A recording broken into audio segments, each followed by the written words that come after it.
Hello everyone, welcome to Entech study. इस lecture में हम आरआरबी एनटीपीसी के सिलेबस के बारे में डिस्कस करेंगे और बहुत इंपॉर्टेंट बातें आपको बताएंगे। अगर आपने एनटीपीसी का फॉर्म फिल किया है और आप एग्ज़ाम देने वाले हैं तो इस वीडियो को बिल्कुल लास्ट तक देखें। तो सबसे पहले हम देखते हैं कि एनटीपीसी का जो सिलेबस है कैसे कैसे डिवाइड है, क्या इंपॉर्टेंट बातें हमें याद रखना अगर हम एग्ज़ाम देने जा रहे हैं। क्योंकि एग्ज़ाम का अनाउंस हो चुका है, 28 दिसंबर से एग्ज़ाम स्टार्ट होने वाले हैं। तो किस पॉइंट्स को हमें ध्यान रखना है, कैसे रिवीजन करना है, क्या स्ट्रेटजी हमारी होनी चाहिए एग्ज़ाम में, इन सब चीज़ों को हम डिस्कस करेंगे। ठीक है, तो स्टार्ट करते हैं। सबसे पहले देखते हैं आरआरबी एनटीपीसी का सिलेबस क्या है। सिलेबस एज यूजुअल आप सब लोगों को सब पता होगा कि आपका जीए आएगा 40 क्वेश्चंस, मैथमेटिक्स 30 और रीजनिंग 30 क्वेश्चन आएगा। आपका टोटल 100 क्वेश्चंस रहेगा और आपको 90 मिनट दिया जाएगा टाइम सॉल्व करने के लिए। ठीक है, और 1/3 निगेटिव मार्किंग है। ठीक है, CBT 1 का पैटर्न है ये। CBT 1 ओनली स्क्रीनिंग नेचर का होगा। ये मेंस के एग्ज़ाम आपका CBT 2 होगा और सिलेक्शन डिपेंड करेगा मेंस का एग्ज़ाम और आपका जो स्किल टेस्ट होगा उस पर। प्री का टेस्ट ओनली स्क्रीनिंग नेचर का ही होगा, यानी कि CBT 1 केवल आपका स्क्रीनिंग नेचर का होगा। ठीक है, अब आगे बढ़ते हैं। हम आगे देखते हैं मैथ का जनरली सिलेबस आपको बता दिया कि मैथमेटिक्स 30, जीके या जीए 40 और रीजनिंग 30 क्वेश्चन है। तो 1 बाय 1 हम देखते हैं। जैसे मैथमेटिक्स का 30 क्वेश्चन आना है तो इसके बारे में रेलवे ने अपने नोटिफिकेशन में क्या सिलेबस मेंशन किया है, और टीसीएस अभी एग्ज़ाम जो कराने वाली है वो टीसीएस एग्ज़ाम कराएगी और उसका क्या पैटर्न है, उसके हिसाब से कौन कौन सा क्वेश्चंस आपके लिए इम्पोर्टेंट होता है, कौन कौन सा टॉपिक इम्पोर्टेंट होता है, वो देखेंगे हम।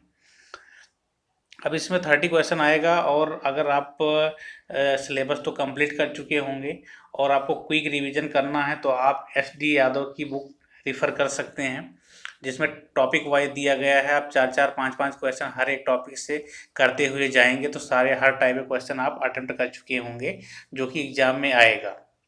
ठीक है, या फिर आपके पास जो भी बुक हो उसको आप क्विकली सॉल्व कर दीजिए, रिवीजन कर लीजिए। ठीक है, तो जो एग्ज़ाम में आपको पैटर्न देखने को मिलेगा आरआरबी के हिसाब से, उन्होंने कैसे डिफाइन किया है नंबर सिस्टम, इसके बाद decimal, fraction, LCM SCF, ratio and proportion, और mensuration, time and work, time and distance, simple interest and compound interest, profit and loss, elementary algebra, geometry, trigonometry, elementary statistics, ये सारे ETC किया है और जो भी चैप्टर आएगा वो सब इंक्लूड हो जाएगा। तो नोटिफिकेशन के में जो सिलेबस मेंशन है उसके अकॉर्डिंग, और TCS चूँकि एग्ज़ाम कराएगी उसके पैटर्न को प्रीवियस ईयर का जो पेपर ली है उससे हम देखते हैं तो हमें एक चीज़ क्लियर हो जाता है कि जो हमारा सिलेबस है वो डिवाइड है किस तरह से। अरिथमेटिक का क्वेश्चंस आएगा और एडवांस मैथ का आएगा। तो अरिथमेटिक का आप देखेंगे वेटेज ज़्यादा है 22 क्वेश्चंस का, और एडवांस देखेंगे तो 8 क्वेश्चन है।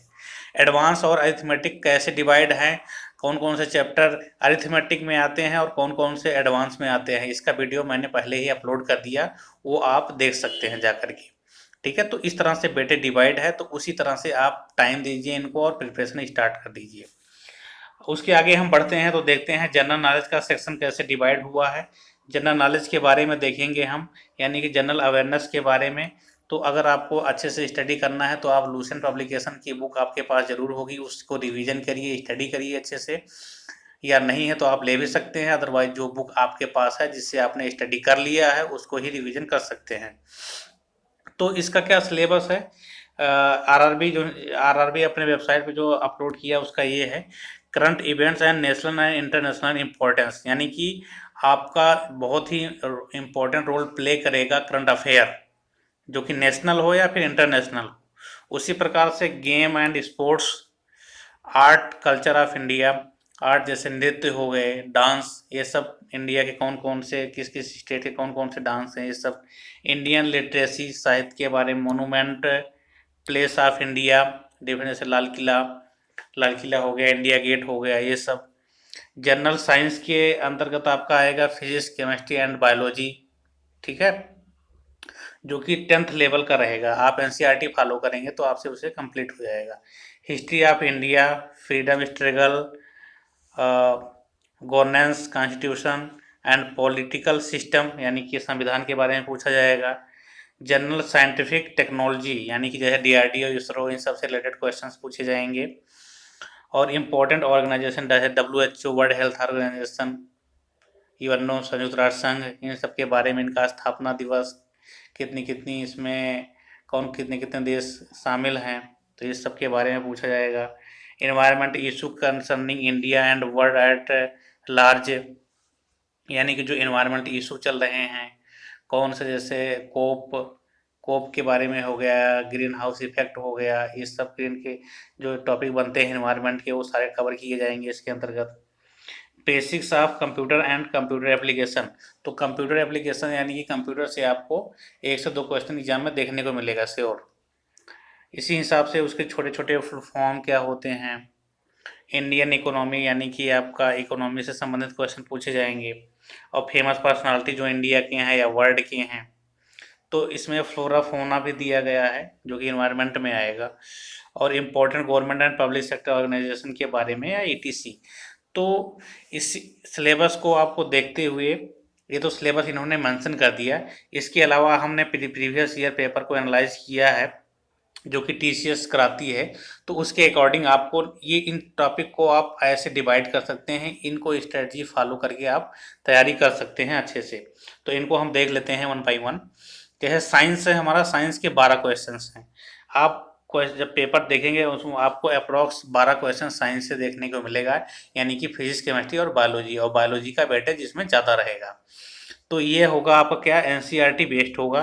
NCERT की बुक एक आती है महेश बर्नवाल की, जिन्होंने समरी बनाया हुआ है 8 से लेके कक्षा 12 तक के सारे चैप्टर को समरी दिया हुआ है, जो कि आप अगर अच्छे से पढ़ते हैं तो सारे क्वेश्चन इसी में से आ जाएंगे। ये आपके लिए थ्योरी टाइप का होगा, और जो आपको ऑब्जेक्टिव क्वेश्चन प्रीवियस ईयर में पूछे गए उसको करना है, तो उसके लिए आपके लिए स्पीडी बुक बहुत ही अच्छी है, ठीक है। तो इसी प्रकार से हम देखते हैं अगला, करंट अफेयर का रोल हमारा 13 क्वेश्चन अप्रॉक्स आएगा आउट ऑफ 40। तो वो आप कैसे तैयार करेंगे, आप स्पीडी की एक बुक लेंगे, स्पीडी पब्लिकेशन की, जो कि 1 साल की है, अभी पब्लिश हुई है 2019 दिसंबर 2019 से 2 नवंबर तक की है उसमें डाटा। तो उसमें से आपको क्या क्या अटेम्प्ट क्या क्या पढ़ना है, 1 साल का पूरा करंट अफेयर पढ़ना है, और टॉपिक वाइज सारे जो अच्छे अच्छे जो सारे नाम हैं, मंत्री के नाम, सारे ब्रांड एम्बेसडर हैं, और टॉपिक्स जैसे आर्टिकल 370, 35A, चंद्रयान, सारे टॉपिक्स को, और सब महत्वपूर्ण जो नियुक्तियां हैं, इम्पोर्टेंट अपॉइंटमेंट, इन सबको अच्छे से स्टडी कर लेना है। इसके अलावा आप क्वेश्चन अगर देखें कंप्यूटर से, तो 2 क्वेश्चन पूछा जाएगा। तो इसके लिए आप लूसेंट की बुक आपके लिए परफेक्ट है, और प्रीवियस ईयर का क्वेश्चन आप अटेम्प्ट कर लें। इसी प्रकार से हम देखें आगे बढ़े इन्वायरमेंट, तो इन्वायरमेंट का जो टॉपिक्स है इसका मैंने सिलेबस ऑलरेडी डाल रखा है, कौन कौन से टॉपिक आप पढ़ के जाएं एग्जाम में, उससे मैक्सिमम क्वेश्चन आपके कवर हो जाएंगे। तो आप यूट्यूब पे मेरे वीडियो देख सकते हैं कौन कौन सा टॉपिक है, उन टॉपिक्स को बुक से आप अच्छे से उनकी थ्योरी पढ़ लीजिए, अच्छे से स्टडी कर लीजिए। इसके बाद प्रीवियस ईयर क्वेश्चन आप अटेम्प्ट कर लीजिए, इनका सारा प्रीवियस ईयर क्वेश्चन कर लीजिए, मोर देन सफिशियंट होगा आपके लिए। इसी प्रकार से हम आगे बढ़ते हैं, तो स्पेशल टॉपिक से आएगा 4 से 5 क्वेश्चन, जो कि लूसेंट में आप देखे होंगे बिल्कुल लास्ट में जो रहता है विभेद, यानी कि भारत में सबसे प्रथम महिला, भारत में सबसे प्रथम पुरुष, विश्व में सबसे प्रथम महिला, सबसे प्रथम पुरुष, ये सब सबसे ऊंचा कौन सा बांध है, सबसे लंबी नदी है, ये सब जो इम्पोर्टेंट फैक्ट होते हैं डायरेक्ट, वो सब स्पेशल टॉपिक के अंतर्गत आप रख सकते हैं। तो वो अच्छे से स्टडी करिए और प्रीवियस ईयर के क्वेश्चंस करिए उसके लिए, तो ये आपका प्रिपरेशन अच्छे से हो जाएगा। मेन फोकस आपको जनरल अवेयरनेस पे ही रखना, चूँकि आउट ऑफ 40 अगर आप 25 प्लस क्वेश्चंस अच्छे से कर लेते हैं तो आपका सिलेक्शन श्योर हो जाएगा। इसी प्रकार से पॉलिटी में आप देखेंगे तो 2 क्वेश्चन आपको मिलेगा, इसके लिए लोसेंट और प्रीवियस ईयर का क्वेश्चंस पेपर आपके लिए मोर देन सफिशियंट है। इकोनॉमिक्स एक से दो क्वेश्चन मिलेगा आपको, लूसेंट से आप कर सकते हैं उसको आसानी से। ज्योग्राफी एंड हिस्ट्री से 4 क्वेश्चन आपको दिखेगा, लूसेंट और प्रीवियस ईयर क्वेश्चन आप करके अच्छे से आपको कॉन्फिडेंस फील कर सकते हैं। तो इस तरह से आपको जनरल अवेयरनेस का सेक्शन स्टडी करना है, जो कि बहुत ही समराइज वे में मैंने आपको समझा दिया है। तो इसको इसी पैटर्न में याद करेंगे आप, तो आप कॉन्फिडेंस फील करेंगे। लेकिन एग्ज़ाम पैटर्न में आप लोगों में देखेंगे, मैंने लिखा है एग्ज़ाम पैटर्न में कुछ बदलाव हुआ है। उसको मैंने टीसीएस जो परीक्षा कराई, एग्जाम कंडक्टिंग एजेंसी टीसीएस है इस बार का, उसके अकॉर्डिंग मैंने आपको बताया है। क्योंकि टीसीएस का पैटर्न हमेशा चेंज सा रहता है, तो आप इन सब टॉपिक्स को कवर करने के बाद कुछ अनइम्पॉर्टेंट टॉपिक्स को भी पढ़ लेना।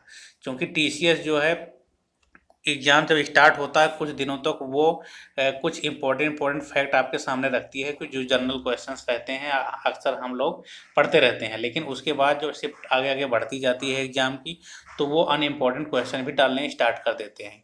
इसलिए आपका किस शिफ्ट में कब पेपर पड़ा है उसके अकॉर्डिंग आपको थोड़ा सा जो आपका पैटर्न है पढ़ने का उसको चेंज करना पड़ेगा। इसी प्रकार से जब हम आगे बढ़ते हैं तो हम देखेंगे रीजनिंग। तो रीजनिंग के लिए हमें क्या करना है, जैसे अरिहंत का है, अरिहंत की बुक हमारे पास है, उसको पूरा चैप्टर वाइज सॉल्व करना है। इसके बाद प्रीवियस ईयर का क्वेश्चन करना है, किसका, स्पेशली टीसीएस का। टीसीएस ने प्रीवियस ईयर के एग्जाम्स को कराई, जैसे ग्रुप डी का पेपर आप उठा लीजिए, और आप लोको पायलट का या टेक्नीशियन का पेपर उठा लीजिए, उसके सारे क्वेश्चंस को, रीजनिंग के सारे क्वेश्चन को अच्छे से हल कर लीजिए, क्योंकि उसी पैटर्न पे वो दोबारा क्वेश्चन को पुटअप करेगी। तो इस प्रकार से आपको कुछ चैप्टर यहाँ पे मेंशन है जो कि रेलवे ने अपने नोटिफिकेशन में मेंशन किया था। जैसे पहला है analogy, completion of number and alphabetical series, coding and decoding, mathematical operations, similarity and differences, relationships, analytical reasoning, syllogism, jumbling, Venn diagram, puzzle, data sufficiency, statement, conclusion statement, course of action, decision making, maps, interpretation of graphs E T C. तो इन्होंने जो ये mention किया है, इसमें आप देखेंगे maximum chapter वो हैं जो अक्सर हम स्किप कर देते हैं। यही कारण है कि हमारा रेलवे के रीजनिंग बहुत अच्छे तैयार होते हुए भी रेलवे की रीजनिंग हमसे काफ़ी क्वेश्चन छूट जाते हैं।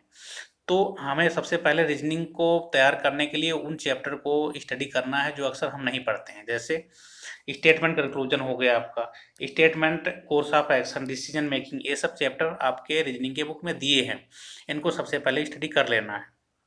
इसके बाद आपको नॉर्मल जो आप क्वेश्चन करते हैं उनको अच्छे से स्टडी कर सकते हैं, लेकिन रीजनिंग तैयार करने का सबसे अच्छा तरीका है प्रीवियस ईयर के क्वेश्चन पेपर को करना।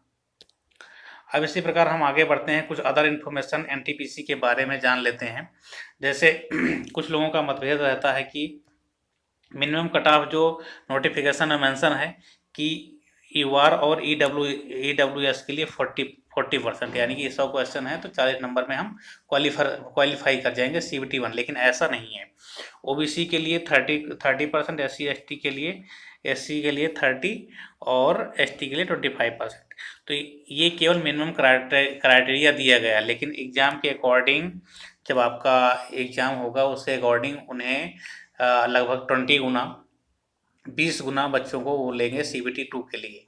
तो रेलवे जो है इसके लिए वो ऑथराइज्ड है कि ये इसको बढ़ा भी सकती है और घटा भी सकती है। सीबीटी 1 एग्ज़ाम जैसे कंडक्ट होगा आपका, तो उसमें से जो बच्चे होंगे सीबीटी 2 में जितने वैकेंसी है, तो सीबीटी 2 में क्या करेंगे, उतने वैकेंसी का 20 टाइम्स बच्चों को सेलेक्ट करके सीबीटी 2 का एग्ज़ाम लेगी, या वो इससे कम भी कर सकती है, ज़्यादा भी कर सकती है, रेलवे के ऊपर डिपेंड करेगा। तो यहाँ पे कट ऑफ आपके लिए मायने नहीं रखता है। तो सीबीटी 2 के सिलेबस क्या होगा, सीबीटी 2 का सिलेबस आपका सेम होगा, पैटर्न सेम होगा। उसमें भी जनरल अवेयरनेस आएगा, मैथमेटिक्स आएगा, जनरल इंटेलिजेंस एंड रीजनिंग आएगा। केवल आपके क्वेश्चन के नंबर्स बढ़ जाएंगे। जैसे आपके जनरल अवेयरनेस के 50 क्वेश्चंस, मैथमेटिक्स के 30 और रीजनिंग एंड इंटेलिजेंस के 35 क्वेश्चन। टोटल नंबर्स आप क्वेश्चन हो जाएंगे 20, और आपका टाइम रिमेन कांस्टेंट रहेगा, यानी कि 90 मिनट ही रहेगा। तो यहाँ पे आपको थोड़ा सा और मेहनत करना पड़ेगा। पैटर्न वही है, तो आपको थोड़ा सा लेवल बढ़ाना पड़ेगा और स्पीड को और बढ़ाना पड़ेगा, स्पीड एंड एक्यूरेसी। इसी प्रकार से हम आगे बढ़ते हैं तो हम देखते हैं हमारा इसके CBT 1 क्वालिफाई करने के बाद आप CBT 2 करेंगे। CBT 2 के बाद आपको स्किल टेस्ट देना पड़ेगा। स्किल टेस्ट के अंतर्गत आपको क्या आएगा, टाइपिंग स्किल टेस्ट देना पड़ेगा या फिर आपको साइको देना पड़ेगा। तो साइको केवल 2 पोस्ट के लिए है, ट्रेनिंग असिस्टेंट और स्टेशन मास्टर के लिए। बाकी आपको मैक्सिमम पोस्ट के लिए टाइपिंग है। कुछ जैसे ट्रेन क्लर्क हो गए, कॉमर्शियल कम ट्रेन क्लर्क और कॉमर्शियल अप्रेंटिस, इन सब का गुड्स गार्ड हो गया, इन सब का टाइप कोई भी स्किल टेस्ट नहीं होगा। डायरेक्ट इनकी CBT 2 के बाद इनको डॉक्यूमेंट वेरिफिकेशन मेडिकल के बाद इनको ज्वाइनिंग दी जाएगी। तो ये आपका CBT 2 के बाद का प्रोसेस है। इसके बाद अगर आप इन शॉर्ट में सिलेक्शन प्रोसीजर देखना चाहते हैं तो सबसे पहले आपका CBT 1 होगा, फिर CBT 2 होगा, सेम सिलेबस है इनका। इसके बाद स्किल टेस्ट में होगा आपका टाइपिंग या फिर कंप्यूटर बेस्ड एप्टीट्यूड टेस्ट, ठीक है।